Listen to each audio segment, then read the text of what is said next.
providing a water feature is often a good way to energise a small section of garden and to elicit a psychological feeling of coolness.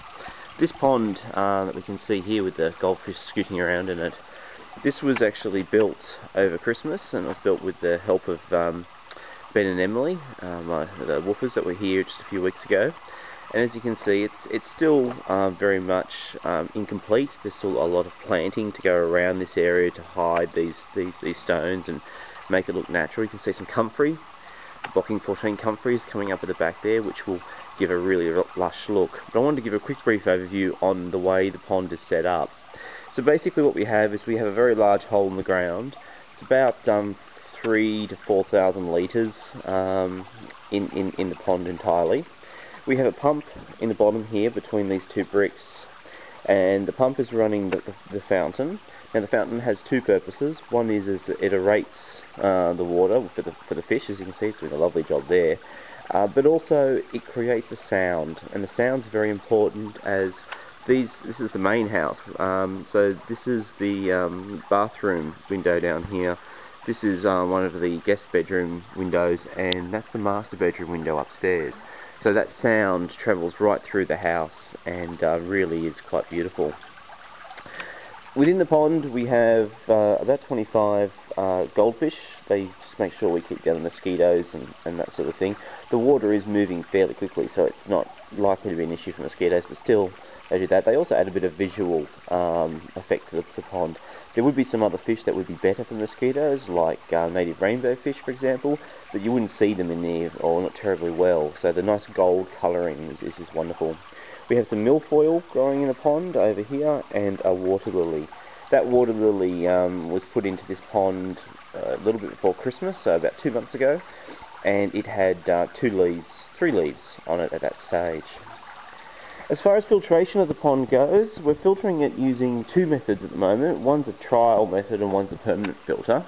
As I said, there is a pump at the end of this fountain at the bottom, and that pump has 2 outlets. One comes up to the fountain and aerates, and the other one runs up and runs through this little black tube here and into the side of this box.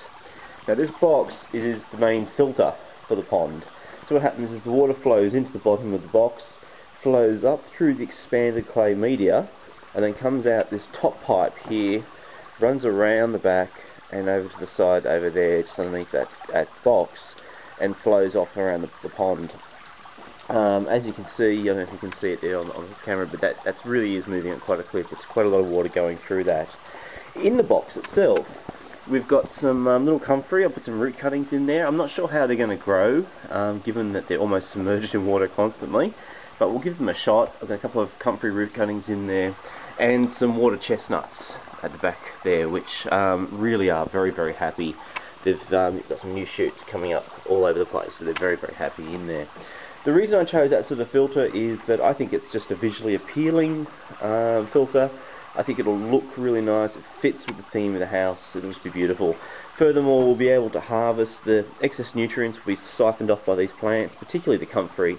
We'll be able to harvest those leaves and use those nutrients elsewhere in the garden. The other filtration system that's temporarily in place is a test aquaponics bed. Now, that was put in when the pond was originally created, and it did very, very poorly. It's the plants just weren't happy. The lettuce grew a little bit and stopped. The tomato almost died. The cucumber almost died. The capsicum almost died. The cucumbers did die, and the eggplant lost all its leaves. So it really didn't do very, very well at all.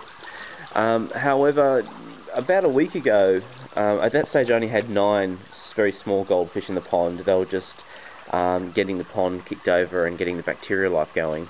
About a week ago I upgraded our fish, and you can see here now we've got quite a lot of fish in here now. As I said, 25, and there are some fairly large ones. You can see in the bottom there, they're probably about 12 or 15 centimetres long from nose to end of tail.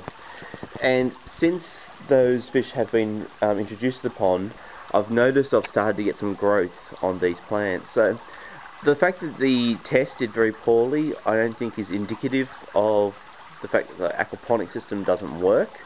In fact, I can't see any reason why it wouldn't work. I think it was indicative of the fact there just wasn't enough free nutrient available in this pond to support the plant life. Now we've got more fish, that seems to be improving. So we'll certainly see how we go.